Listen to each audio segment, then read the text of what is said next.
Professora Teres.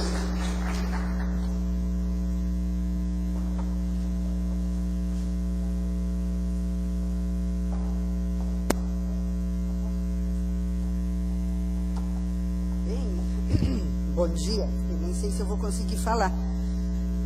Depois de tudo isso, eu quero, evidentemente, antes de qualquer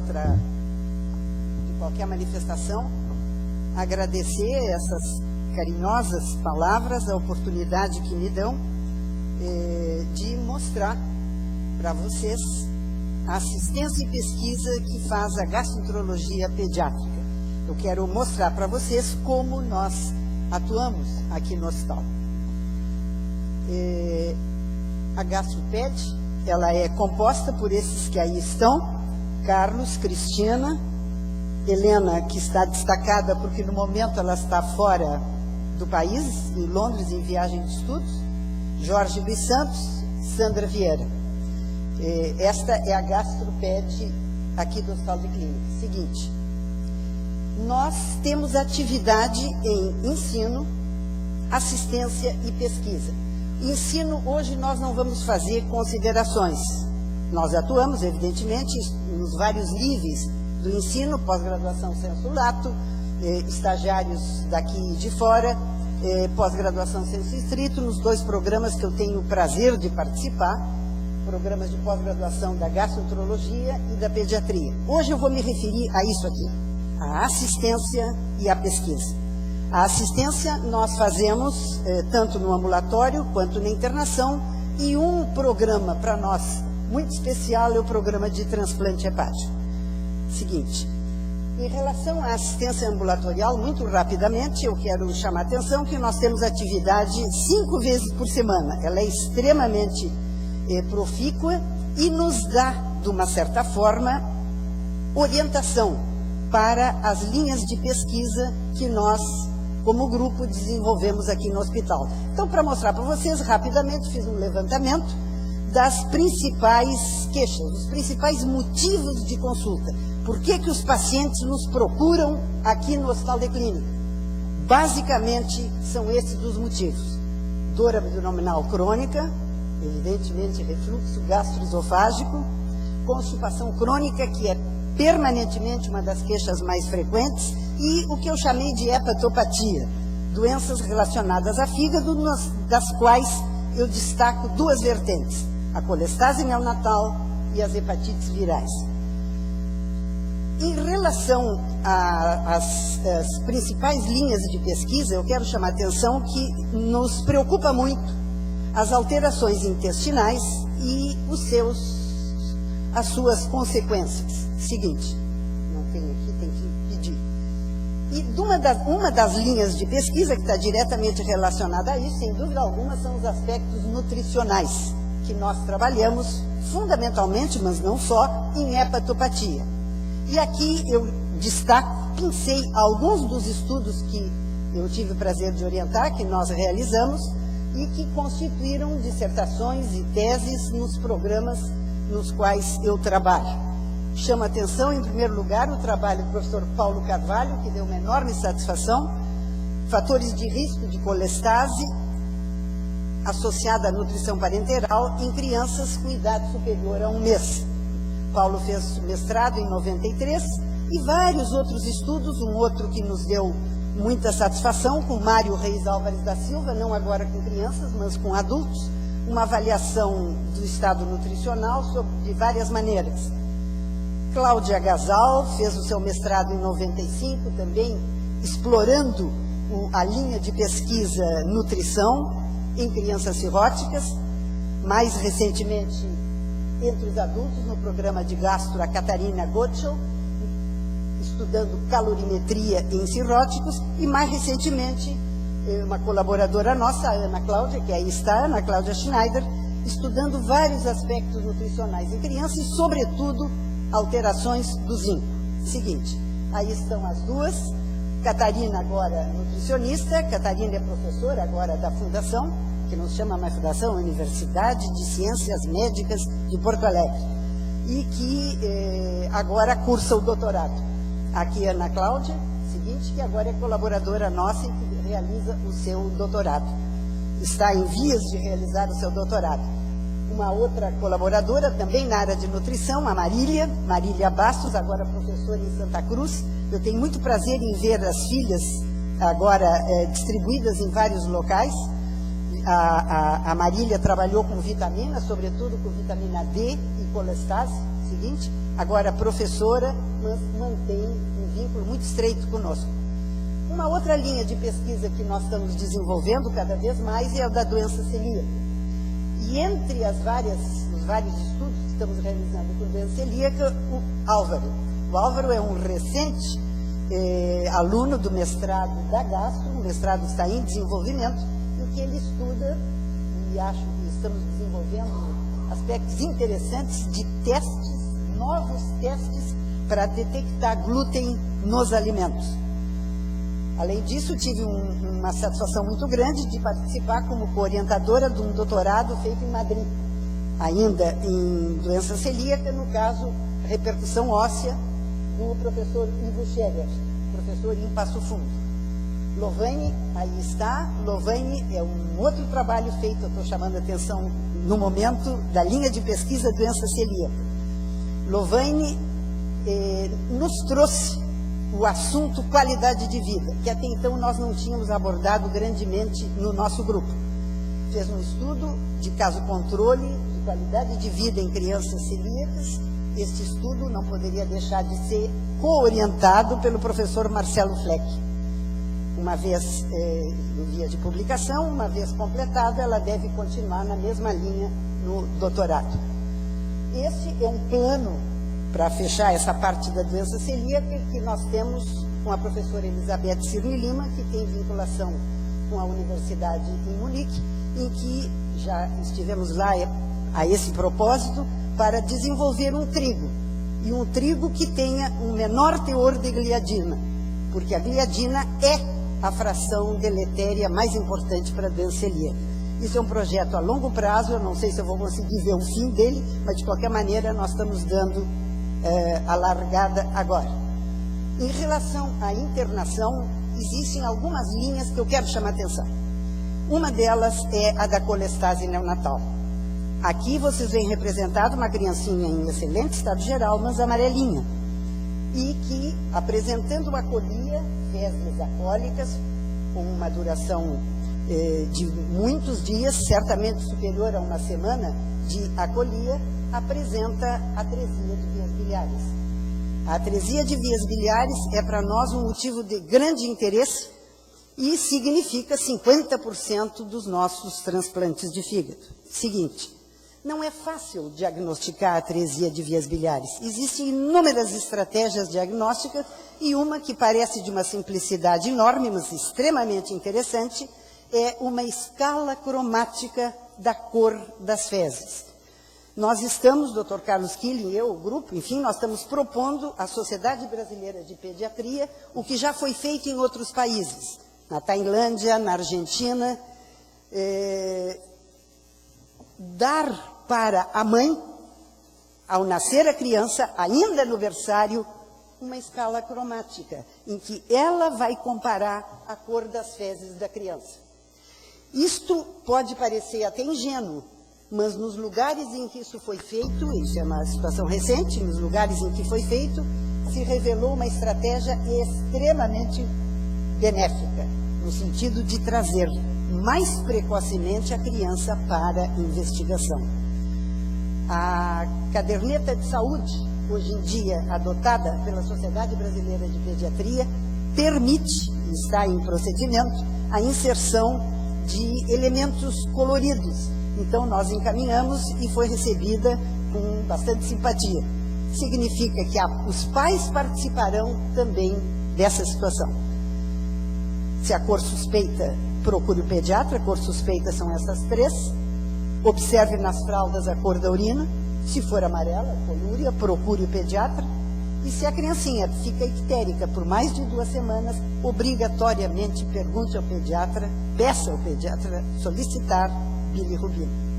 Seguinte, esta é uma criança nossa com atresia biliar operada tardiamente, que tem então uma perspectiva muito pequena de sucesso, e que apresenta, todos estão vendo, todos os estigmas da hepatopatia crônica, da cirrose, que uma candidata, evidentemente, para o transplante de fígado.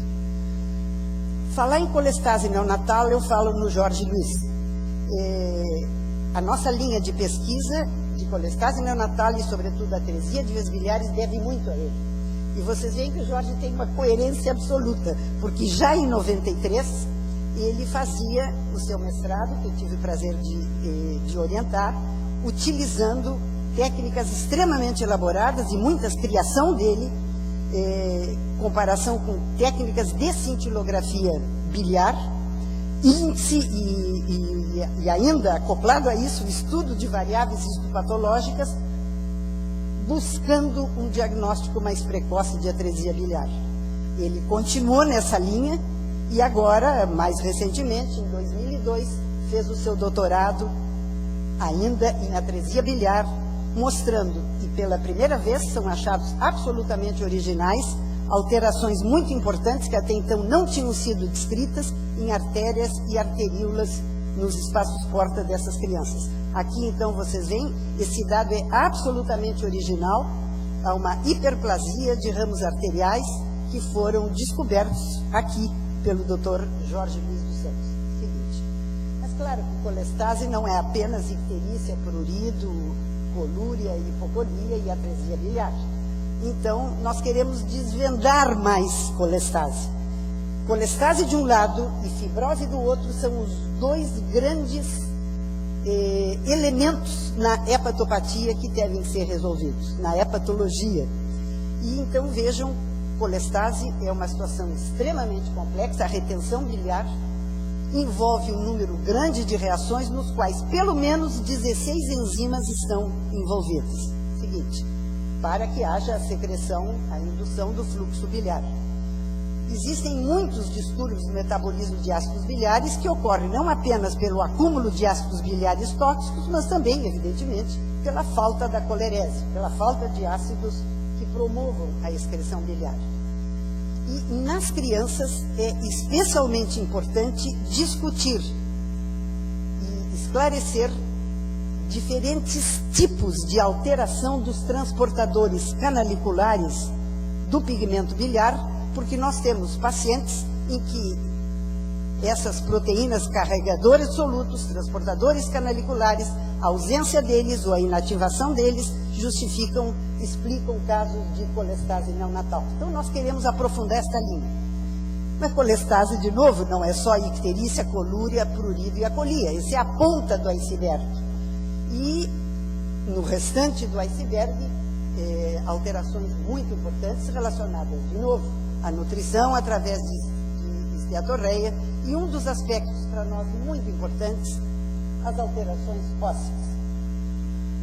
Para discutir isso, temos a colaboração muito grande da doutora Sandra Vieira, que na sua dissertação de mestrado estudou uma das consequências da colestase crônica através de densitometria aspectos especiais da fosfatazemia alcalina, no caso, a fosfatazemia alcalina esquelética, em crianças e adolescentes com colestase crônica. Mas não pensem que a doutora Sandra trabalha apenas com colestase. Há toda uma linha que eu tenho um enorme orgulho, porque é uma linha bastante original, que é a linha de esclarecimento de ascite em crianças, o que foi objeto de doutorado da Sandra, uma publicação extremamente bem aceita no exterior, a detecção do DNA bacteriano em ascite de crianças com cirrose.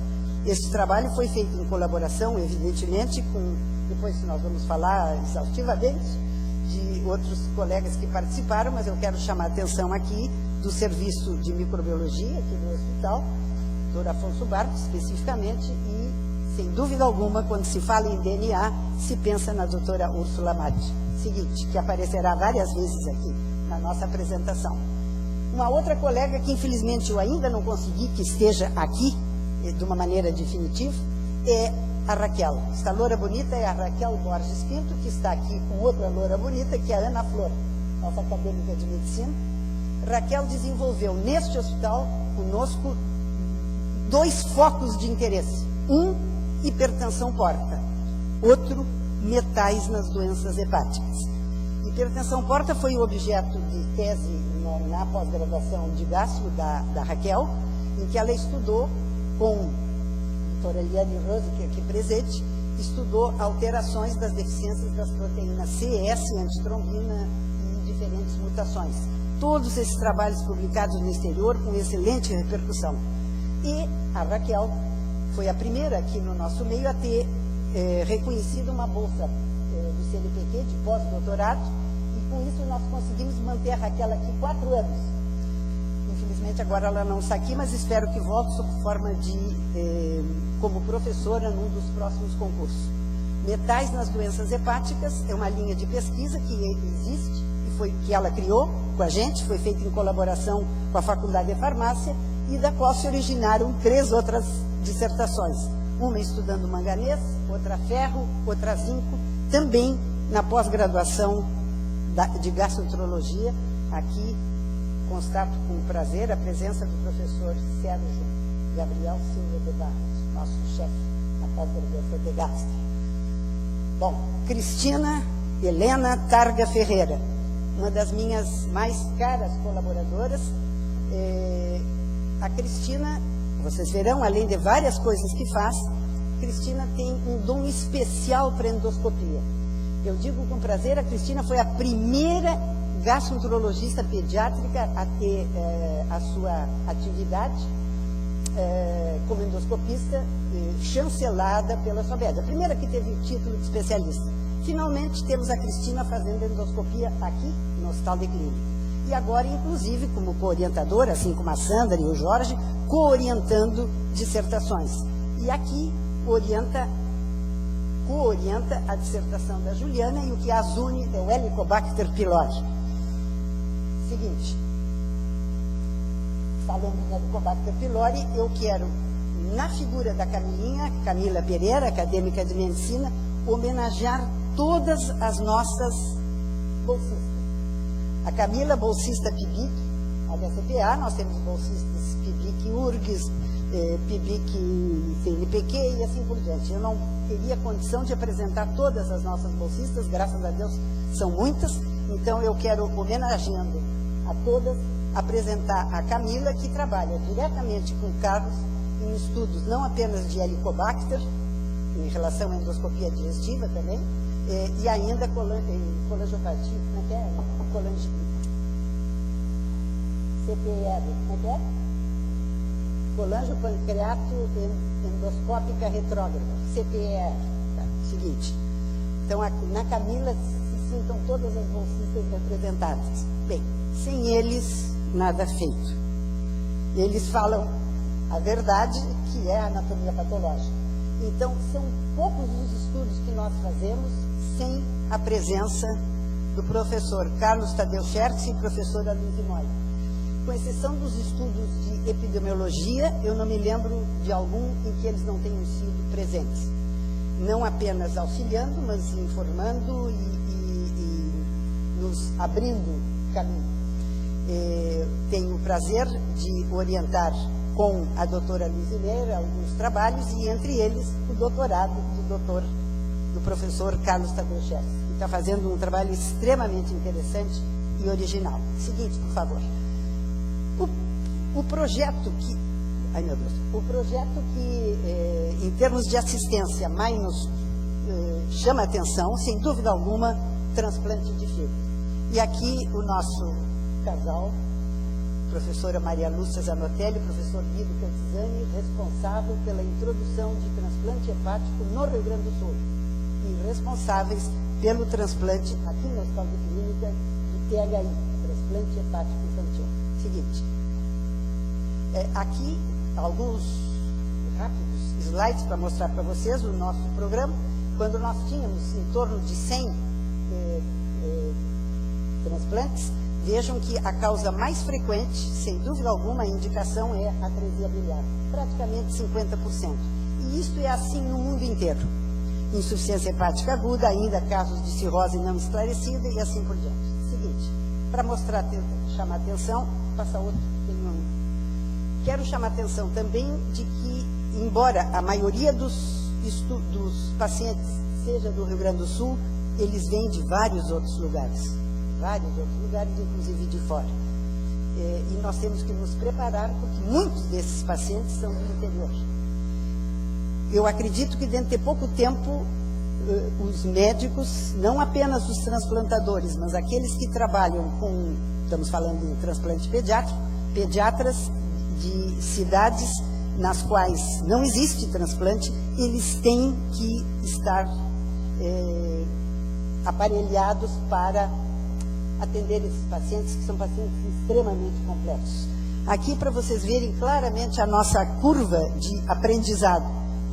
Isso foi feito quando nós tínhamos em torno de 80 pacientes de transplante eletivo. Então, vejam, quando a coisa começou, que foi em 95, nós tínhamos, ao final de 12 meses, uma sobrevida de em torno de, onde é que está lá? 65%. Posteriormente, até 2006, isto subiu, 90% praticamente, e agora está até mais do que isso. Então, para mostrar para vocês a nossa curva, clara e transparentemente. Seguinte, é importante mostrar resultado. Aqui o grupo festejando quando se fez o 100º transplante. Seguinte. Vocês sabem que o fígado tem aspectos anatômicos que nos permitem variações do transplante. Seguinte, então os diferentes lobos permitem que se faça transplante de fígado inteiro, de fígado reduzido e, inclusive, split. Um fígado para 2 ou até 3 doadores. Aqui a Maria Lúcia separando uma pontinha do lobo esquerdo para um dos nossos pacientes pediátricos, uma das crianças com atresia, crianças com um ano e pouco, em que uma ponta do lobo esquerdo é suficiente. Seguinte, o nosso primeiro transplante intervivo foi feito aqui. Quanto que foi? Já faz tempo. O nosso programa começou em março, quando nós estávamos, há uns 2 ou 3 anos atrás, quando se fez esse levantamento, nós tínhamos avaliado mais ou menos 400 pacientes. Agora já foi bem mais, mas o Carlos atualizou ontem de manhã isso aqui, e até abril, agora, de 2008, nós temos 116 transplantes, e com 90% de sobrevida. O nosso primeiro intervivo, o Gui, está aqui ele, evidentemente os pais permitiram a apresentação dessa foto, o doador foi o pai e ele vai muito bem, obrigado. Seguinte, vocês sabem que, de uma certa forma, o transplante é vítima do seu sucesso. Cada vez mais necessidades de transplante, não há um número suficiente de doadores. Então se faz várias campanhas e pedi, inclusive, ajuda para o Luiz Fernando Virício, que colocou até o Boca como doador para ver se isso estimula. Seguinte, passa outro. Esse é um grupinho mostrando vários dos nossos pacientes transplantados com diferentes idades, todos evoluindo muito bem. Colaboração só pode ser feita dessa terapia com a colaboração dos diferentes segmentos da comunidade. É a terapia que necessita da comunidade. Sem ela, não há transplante. Seguinte,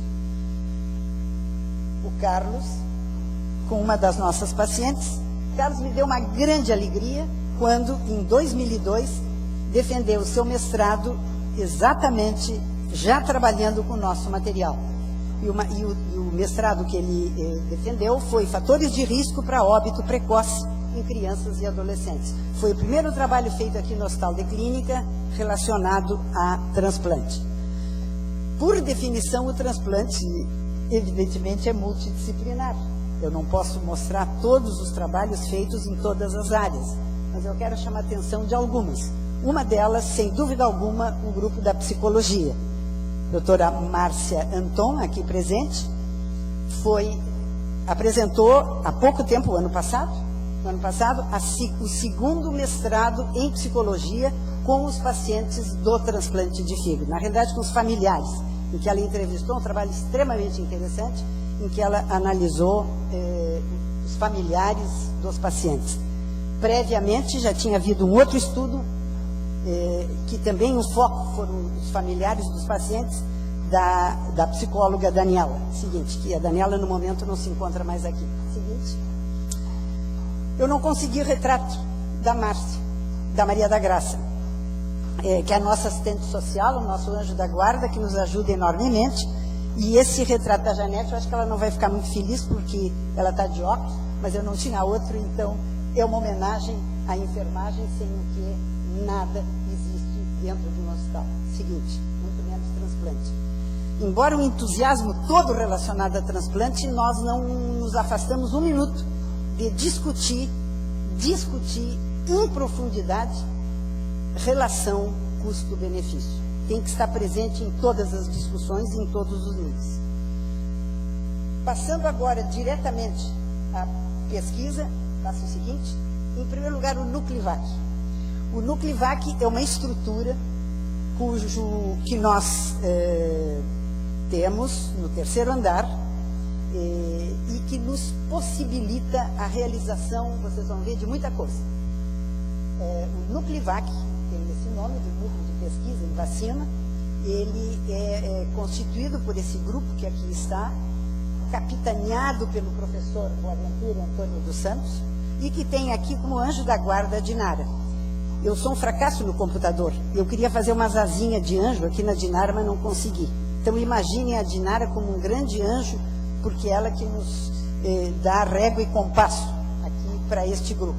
Seguinte, no Nuclevac nós temos várias linhas, eu vou mostrar só rapidamente algumas. Os estudos epidemiológicos são fundamentalmente relacionados à hepatite. Pesquisa em vacina rotavírus foi a mais importante que nós fizemos, eu vou mostrar alguma coisa. Mas temos várias outras vacinas, agora começando uma pneumocócica trivalente, e alguns ensaios clínicos, de muitos ensaios clínicos, eu selecionei apenas esses três. A CIT, de hepatopata, interferon pegilado em crianças, que até agora não foi liberado pela Anvisa, então nós estamos participando de ensaios para esta finalidade, e, em função de hepatite B, estudos de farmacocinética do NTKV. Mais recentemente, a colaboração inestimável do professor Mário Reis Álvares da Silva, que no momento está no exterior, num congresso, e que participa conosco de vários estudos, mas fundamentalmente desta linha, que é tratamento e prevenção recorrência da CIT cirrótica, com o Alexandre Araújo e vários outros colegas. Há uma linha importante que nós não podemos esquecer, embora hoje seja menos frequente ainda, existe, que é diarreia na criança. Seguinte, rapidinho. Sem dúvida alguma, nosso interesse especial foi o rotavírus, que vocês sabem é uma causa extremamente importante, não só de hospitalização relacionada à diarreia, mas de óbito. 1/4 dos óbitos por diarreia das crianças no mundo se deve a rotavírus. E, praticamente, isso é muito importante, 100% infectados até os 5 anos de idade. Seguinte, passa 2 ou 3 aí. Então, nós participamos da introdução da vacina, da prevenção do rotavírus, com a nova vacina, que é o Rotarix. A primeira foi retirada do mercado e essa Rotarix nós ajudamos na sua introdução. Seguinte, por quê? Nós avaliamos cerca de 500 bebês saudáveis, foi um estudo muito grande, que demorou um tempo, vejam, tinha várias visitas. Nós tínhamos nesse estudo 30 e tantas pessoas envolvidas. Foi uma coisa de uma enorme satisfação para nós, porque conseguimos, o estudo foi feito aqui no Sul e com o Dr. Alexandre Linhares no Norte. E com isso se conseguiu implantar a vacina de rotavírus, que hoje, vocês sabem, está na rede nossa, brasileira. Seguinte, mas hepatites virais agudas e crônicas em criança e adolescente, A, B, C, D, seja o que, todas as hepatites, constituem um motivo muito importante de interesse nosso.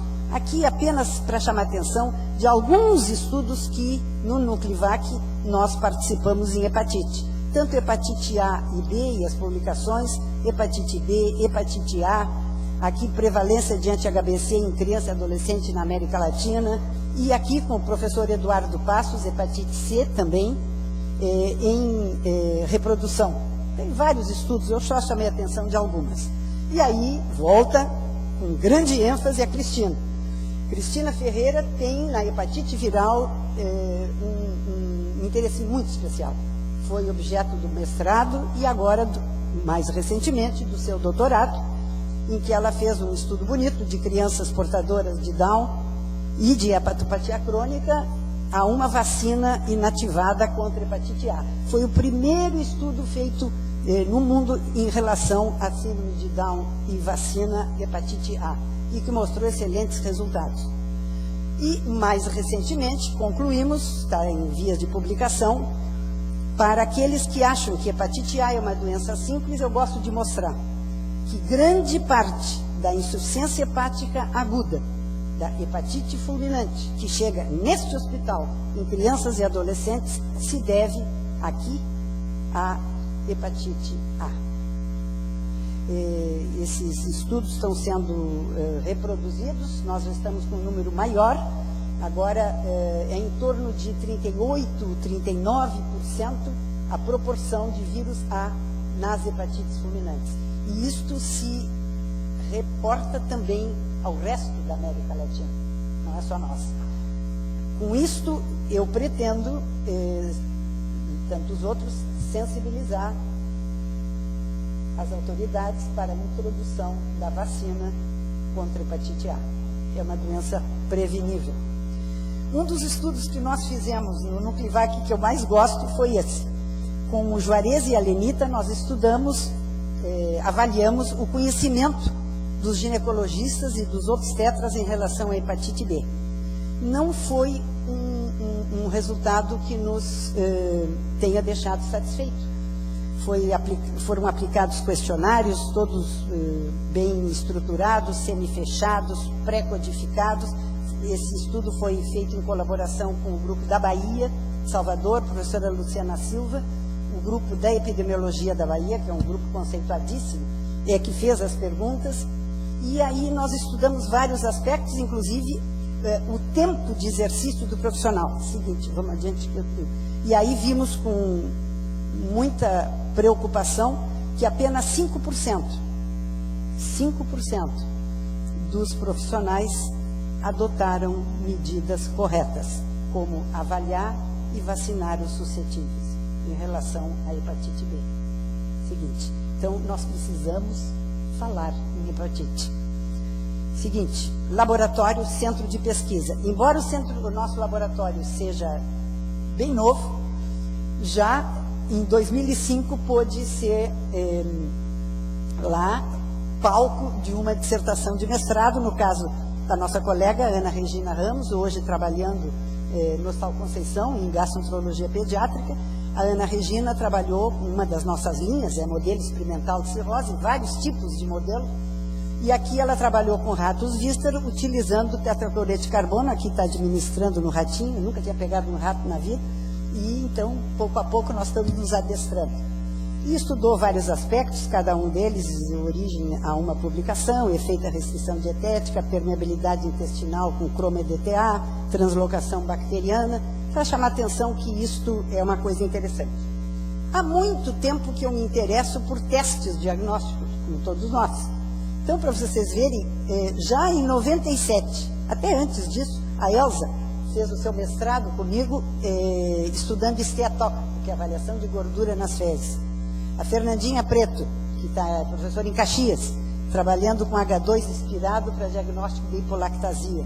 A Suzy Luft trabalhou com teste salivar para cafeína na indicação de transplante. E mais recentemente, a Renata, que é professora em Santa Catarina, eu gosto muito de mostrar onde elas andam, a Renata trabalhou com ácido hialurônico e a relação com score ultrassonográfico na fibrocística. E a nutrição nos traz elementos muito importantes agora, também estímulo para pesquisa. E aqui, o trio, faltou a quarta pessoa, porque não me deu retrato, mas vai aparecer o nome. Bom, o trio da nutrição é a Inês, que aí está, Cristina Dornelles e Michele. Seguinte, elas participam de trabalhos que estão em realização. Testes, a Andréia, que não me deu retrato, fazendo elastase nos pacientes com fibrose cística, que é um estudo que nos parece interessante, porque tenta avaliar aspectos, função pancreática, a Cristina com leptina e grilina em cirróticos, a Maria Inês, grilina e leptina em crianças saudáveis, e o Álvaro com os novos testes de detecção do glúten. Então, são testes diagnósticos. Um assunto que me preocupa há muito tempo é a questão da intolerância ontogenética à lactose. Sobretudo porque vocês sabem que, a partir dos 3 anos de idade, há uma queda progressiva e importante da enzima lactase, que permite a absorção da lactose, e que vai caindo ao longo da vida para níveis de 5 a 10% até o seu desaparecimento.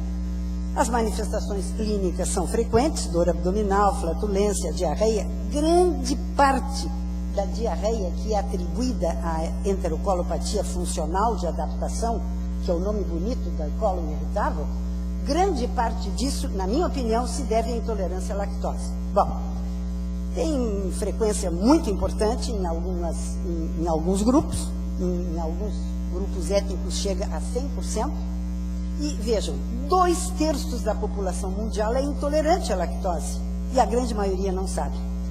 Então, esse assunto me interessa muito. Esse é um estudo que eu gosto, que mostra, já em 99, 50% dos caucasoides intolerantes à lactose, adultos, negros 85% e orientais chega a 100%.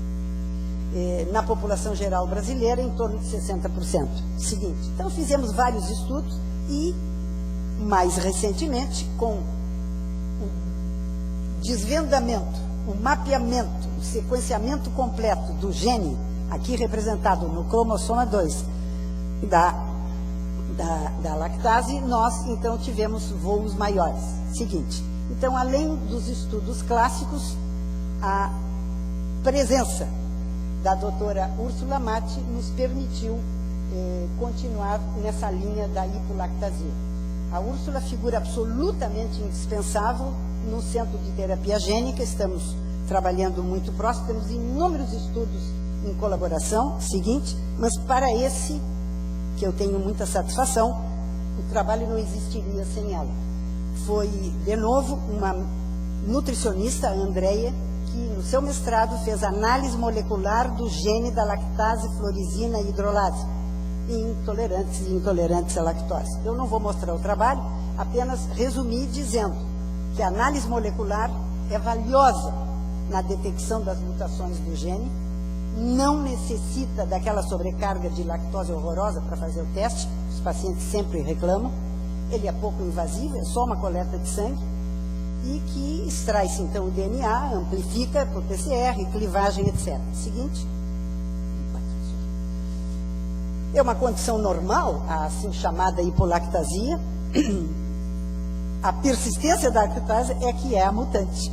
Os testes moleculares para os polifosfismos, então, são úteis para o diagnóstico. O teste já foi validado no Hospital de Clínica e está à disposição da comunidade.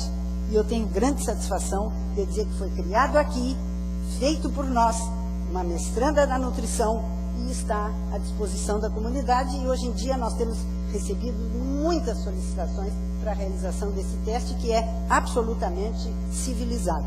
Colhe um pouquinho do sangue e tem-se a resposta. Seguinte, mas transplante de fígado não é apenas fígado inteiro, reduzido, bipartido, multiorgânico, todos esses pode-se fazer. A dificuldade de conseguir doador nos encaminha diretamente para um outro patamar, que é a possibilidade de transplante de hepatócito. Por que transplante de hepatócito? Evidentemente, evitando o risco de uma cirurgia maior, funcionaria como uma ponte para aguardar o transplante definitivo. Não é tão dispendioso. Acreditamos firmemente que em insuficiência hepática ele pode ser de valor, assim como vários erros inatos do metabolismo. Este Anil Davan é aquele que escreveu aquela dedicatória muito... me tocou muito a dedicatória que ele mandou naquele artigo da revista que vocês viram, que o Fernando mostrou. Seguinte, é o maior estudioso de transplante de hepatócito do mundo. Uma das nossas doutorandas, a Daniela, está fazendo seu doutorado, porque nós estamos trabalhando com isolamento de hepatócito, sempre o grupo. E o grupo significa a doutora Úrsula Matti e suas colaboradoras. Daniela, aqui na bancada de trabalho, preparando o material, porque nós temos isolamento de hepatócito em fígado de ratos machos. Aqui já mostrando o fígado, uma lavagem já com a solução tampão. Não sei se ela vai gostar desse retrato, mas é o que eu tinha. Seguinte. Para que vocês vejam, uma das possibilidades é a detecção em hepatócitos transplantados, já detecção por Fisch, em que vejam fêmeas transplantadas com células de doador macho. Controle positivo, controle negativo. Vamos rápido, que ainda tem. Outro modelo, mas que tem também como linha de pesquisa transplante de hepatócito, é o que o Carlos está fazendo no seu doutorado. Nós temos modelos em que utilizamos paracetamol, que é o caso da Daniela, outros tetracloreto de carbono e várias outras drogas, mas temos este, que me parece extremamente proveitoso, que é transplante de hepatócito em remoção do fígado, em cirurgia. Inicialmente o Carlos foi com a colaboração da Ariane, da cirurgia pediátrica. Eles foram retirando 70, 80, agora já está com quase remoção de 90% do fígado do rato. E aqui aqui a cápsula com os hepatócitos, mostrando um bolinho dessas cápsulas aqui, na borda do fígado. Seguinte, por que essas cápsulas? Porque o alginato de sódio, que é extraído de algas, ele em contato com o cálcio, ele polimeriza. Então ele forma uma estrutura tridimensional que fica como um gel. Então a geleificação é fácil e tem uma boa, excelente biocompatibilidade. Então estamos trabalhando em transplante de hepatócito. Outra linha fundamental para nós, fundamental, é fibrogênese. Eu falei antes, os dois braços na hepatologia que se quer amarrar, um é colestase, outro é fibrogênese. E aí a Fernanda aqui presente faz, sob orientação da Úrsula, um doutorado com a gente, em que ela faz a aplicação de uma nova técnica de biologia molecular, o RNA de interferência, para TGF-beta1 na fibrogênese hepática, tanto em vivo quanto in vitro na bancada. Eu tenho uma enorme esperança nesta linha. Seguinte, para concluir, que eu já estou quase terminando o meu tempo, eu não poderia deixar de apresentar rapidamente a figura da professora Norma Marrone, que tem conosco um laboratório de hepatologia e fisiologia. Todos sabem que a Norma trabalha fundamentalmente, a linha de pesquisa é estresse oxidativo. Então aqui a minha homenagem, eu não vou poder mostrar todos os estudos, que são inúmeros, que a doutora Norma faz. Eu tenho a satisfação de tê-la trazido para cá, para dentro do Hospital de Clínica, e ela tem sido uma enorme valia, não só nos nossos estudos, os dela, mas está interagindo com vários outros serviços do hospital, com pulmão, com cirurgia e assim por diante. Seguinte, bom, acho que tem mais uma coisa. No laboratório de fisiologia, lá com a Norma, não apenas se trabalha e muito em estresse oxidativo, mas eu vou insistir na fibrogênese hepática. Se nós conseguirmos controlar o surgimento e a progressão da fibrose, nós temos resolvido grande parte da hepatologia. Seguinte, zebrafish, paulistinha, ou, como quiserem, Dânio Rélio. E aqui os dois principais cuidadores dos peixes. O Rafael Maurer, aqui presente, Cristina Belardinelli. Eu tenho, gente, a imensa satisfação de dizer para vocês que nós estamos iniciando aqui na pesquisa uma era nova. A era nova significa incorporar o zebrafish, o paulistinha, na pesquisa clínica. O ano passado, o Úrsula e eu estávamos em Washington numa reunião e tinha um chamado assim na porta, bem pequenininho: o rato de hoje é o peixe de amanhã. Eu achei aquilo uma maravilha e realmente fui conquistada pelo zebrafish. E agora temos, no nosso laboratório aqui do Hospital de Clínica, já estamos nos habilitando a fazer pesquisa. É um animal de experimentação extremamente interessante. Ele tem todo o seu genoma sequenciado, conhecido, portanto pode-se fazer nocaute do que se imaginar. O limite é a nossa imaginação. É barato, é tropical. Nós já estamos aprendendo a trabalhar com zebrafish, não temos nenhuma pesquisa ainda em evolução para poder mostrar para vocês, mas já conseguimos fazer que eles reproduzam. E isso nós já estamos bem aparelhados. Então, recentemente, com o grupo da bioquímica, tivemos um contato, eles já estão também começando a trabalhar com comportamento, e nós pretendemos desenvolver 2 linhas. Já estamos começando os estudos para desenvolver 2 linhas no zebrafish, que é a linha de malformações de via biliar, onde, de novo, o Dr. Jorge Santos estará no seu hábitat natural, não na água, mas na colestase neonatal, mas na malformação de via biliar. E outro ponto que nós pretendemos trabalhar muito é a esteatose, gordura no fígado. Vocês sabem que hoje em dia a NASH, não alcoólica esteatohepatitis, é a doença de fígado mais frequente do mundo, fora aqueles locais em que ainda existe muita hepatite.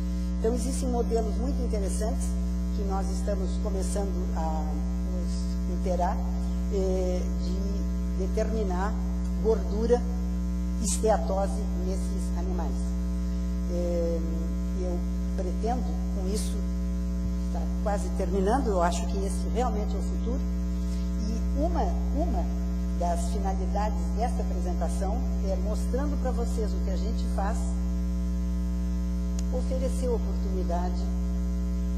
Nós gostamos de ideias novas, de gente nova, e eu acho que esse modelo recém está sendo introduzido no Brasil, e ele é extremamente interessante. Esse é um grupo dos meus primeiros estagiários e primeiros alunos de graduação que participaram do laboratório de pesquisa e que me mandaram uma mensagem muito carinhosa, que se eu for ler eu vou cair no copioso. Seguinte, esse grupo aqui reunido no aniversário de um ano do laboratório, aqui todos, em que vocês veem, laboratório de hepatologia, e ainda se chamava só laboratório experimental de hepatologia. Hoje é experimental de gastroenterologia e hepatologia. Aqui, então, representados, muitos deles já não estão mais aqui, já tomaram outros caminhos, mas alguns dos colaboradores estão todos aqui. Seguinte. Bem, o futuro é de vocês. Eu quero dizer que daqui a uma semana eu saio de cena, mas sem nenhuma amargura, porque eu deixo um grupo fantástico aqui. Muito obrigada.